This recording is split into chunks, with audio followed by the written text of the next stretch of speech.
Welcome back. I'm Kim Bailey and this is Inside Exec. This week I'm revisiting one of the topics that we talked about in our first year of broadcasting, and that is, what would you ask a business leader? Now, it's over 10 years since we had this first discussion, and in looking at the transcription, all sorts of things came to mind about what has happened in that 10 years and what we thought were interesting questions then and whether we would still ask them now. So one of the things that we talked about was whether, even if they were in a highly successful business now, what we wanted to know was the most successful examples there would be of tough times. Now, certainly in the last 10 years, we've had some very tough times economically, lockdown-wise, change in work patterns, and the introduction of, more recently, of AI into workplaces. So I think probably what I'd ask, rather than how did they get through the tough times, is what would they, in that ensuing 10 years, so say in the past decade, what do they see as the most difficult times for businesses, and whether in fact they feel that they have overcome them, or whether they have adjusted, whether the business has adjusted, whether they've adjusted in their management style. And when we think about management style, one of the things that Fuliana talked about in that first episode was about being resilient, and whether being resilient was enough to get you through. And we had a guest not all that long ago, Reza Catalar, who talked about resilience being the thing that carries great leaders through any kind of time, good and bad, and that resilience is something that you can develop and something that you need to identify. And it's not just about being tough, it's about coming back even when you make mistakes, even when things go wrong. It's also about being the strength for your team, but being able to see that there is a light at the end of the tunnel, whether it's the same tunnel you're in to start with or whether you're going down a different branch line. That is a question that I would like to revisit with leaders. And one of the things that is of interest to me is if we put the financial side of it to one side and we look at the business itself and the paperwork perhaps, and the teams. Now, once again, over those last 10 years, we've had a lot of people talk about teams and team leadership and leadership in general. And it's been interesting for me because I filter all of the guests that we have on, is that in those first 3 or 4 years, we had a huge number of guests wanting to be on the show who were talking about their approach to team leadership. And that has... it was still reasonably strong up until about 2022, 2023. And then there was a very definite shift away from team leadership into empowering individuals and individually, so that although they were part of a team, that they were in a safe environment where they could be individuals.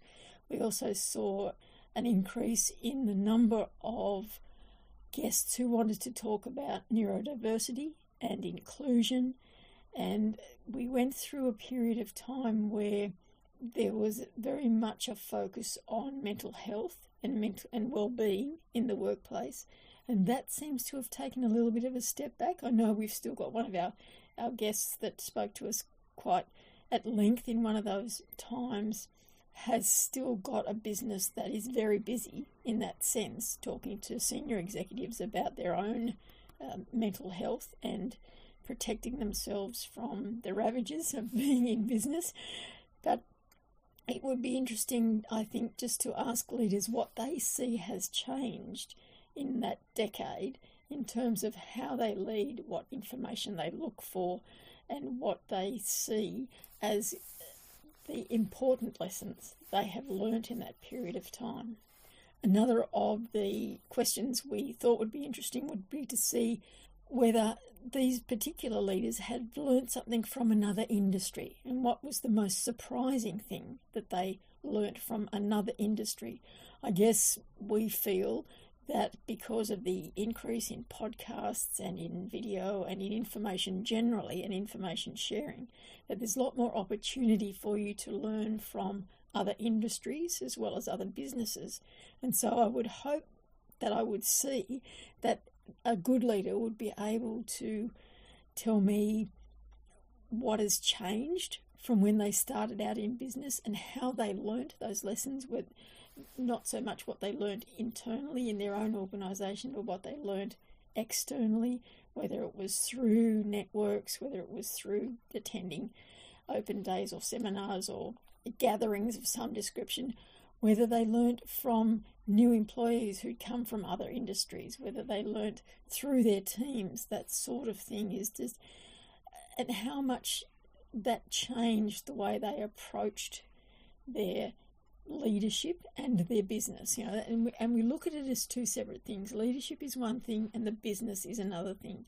And I guess in this question, we were looking first of all at them as a business adjective, leader. So we were looking at them as leaders first of all, and recognising that they were in a business, and for the most part they were probably in a business that they'd been in for a while at that stage. So I guess that leads me to the next thing, is I would like to know whether they are interested in moving to another industry, and what draws them to somewhere other than where they've gained all their experience. What is it that intrigues them about another industry? Do they see it as something that is future-proofed, or do they see it as somewhere that they can be exposed to thinking and to learning and to processes that they've never considered before? So that would be an interesting question for me to have an answer to. One of our more recent guests talked about whether you're in business as the leader or whether you're in catch-up mode. And I think that that's probably another question that I would like to hear the answer for, is that if they were known as an industry leader, what made them the industry leader? How did they leap ahead from the rest of the industry? And did the industry play catch-up, or did it go in a different direction and they had to assess whether they needed to go in that direction or not? And I guess for the most part, the most obvious example that springs to mind is airlines. We saw the advent of a cheap, no-frills, no-cost airline that was far and away an industry game changer. And what happened is that the competitors on those routes, so not necessarily in that classification, but competitors for those particular routes, which were obviously lucrative routes, introduced a separate part of their business that was the low-cost airline, sister airline, if you like, of the mainstay one. And how in the ensuing years, and it's a long while now since we've had that framework in place, how those offshoots, for want of a better word, have overtaken the marketplace in certain areas. And so for me, I guess that the most obvious example is Scoot, which is an offshoot of Singapore Airlines. Now, Singapore Airlines were highly, highly regarded, and I think won the safest airline for many, many years, and probably still a very good airline to travel with. But Scoot, which is their low-cost offshoot, offers not just the very basic, no checked-in baggage and no meals, right up to not first class, but they offer the in-between, so a little bit better than cattle class, as we say here, but not overly more expensive. And so it still comes in, and they still run specials, and sometimes during the year I can travel to and from Singapore from Australia for less than $300 return. So it's cheaper sometimes than going internally in this country. And I just think that it's an industry that is very troubled, is very dependent on people spending money and big amounts of money, as well as the general commuter traffic. But how have they managed to survive, and how often do they review what they're offering, and do they look at what their competitors are offering, or do they look at their customer base and see what it is the customer base wants? Because I think in some cases we talk about, ask your customers, they'll tell you what they need. Sometimes they don't know, and sometimes it might be of value to you to offer something that is completely out of left field and see whether that works or not. Fail fast, we hear quite often these days, but give it a try. And so that, I guess, leads me on to another question I'd ask is, how many things have you tried and haven't worked, and do you understand why they didn't work? And then could they work in the future? Was it things that weren't in place now, that weren't sufficiently reliable now for you to utilise in the best way possible to get the outcome that you wanted? Or is it something that you would just discard and say, well, it's not right for this business, it's not right for us for whatever reason? One of the other areas that we discussed in that first episode was about the value of life experiences, and not just asking about business experience, but also bringing into bear the things that have happened in their lives that might have influenced decisions that they made or paths that they took, and whether that they saw those on reflection, so not so much at the time, but whether on reflection they saw those as valuable changes in terms of building themselves, building their knowledge, building their strengths. And that, of course, leads me on to SWOT analysis. And I think that these days we're hearing it more and more, that the SWOT analysis is something that you need to understand. So it's looking at strengths, weaknesses, opportunities, threats. And we used to always say that strengths are things that you know you can do and you know you do well. The weaknesses are areas that you don't do well.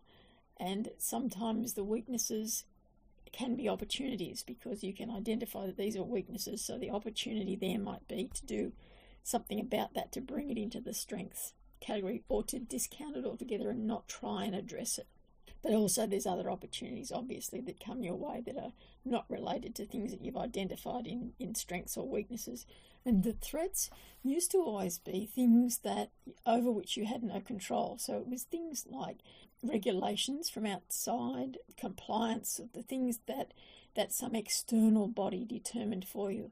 But I think these days that we are increasingly seeing the introduction of AI into the workplace, and just the development of systems generally, and of people working in hybrid situations or working away from the office-centred environment, that was a threat, or could be seen as threats to businesses and business viability. And I think that those threats increasingly need to be addressed, because I think there are things within those threats that we might see as external that we can address, that we might not have thought possible in the past. And so I'd like to ask business leaders whether they see that in the same light, whether they see the threats as things that over which they have no control, and so they'll just deal with them when they come up, or whether there are threats that they can identify that become opportunities or become areas where they have to just keep an eye on it, make some changes, make some decisions,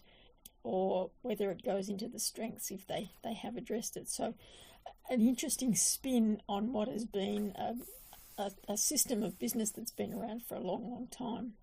And lastly, in that first broadcast, we talked about being accountable, and particularly for people who are at the top of the tree and perhaps are only accountable to the board, or only, I say only, but they are accountable to the board, but personally in terms of determining their goals and getting some feedback. And this is why we saw an influx of mentoring and of coaching, and more recently accountability partnering, is to whom are you accountable? Who keeps you on track, keeps you on side, and how do you use that as a resource? Do you change it every couple of years? Is it always the same person? Is it different people for different aspects of your business life? So that's another one that we could revisit, because I think that's probably one that we talk briefly about in terms of our guests, and we've talked about it ourselves, but it's not something that's the forefront of the conversation. So I think it would be interesting, because you've got a leader who is successful, been a business leader and has a successful business, is a successful leader. How do they maintain that standard? How do they have their downtime? What do they do to clear their head, to get more education in terms of business or in terms of their skills, how do they identify that they need that development of their skills? And where is their safe place for just thinking about what they're doing next, and the path that they're following? So there you have my review, revisited the questions we would ask a business leader.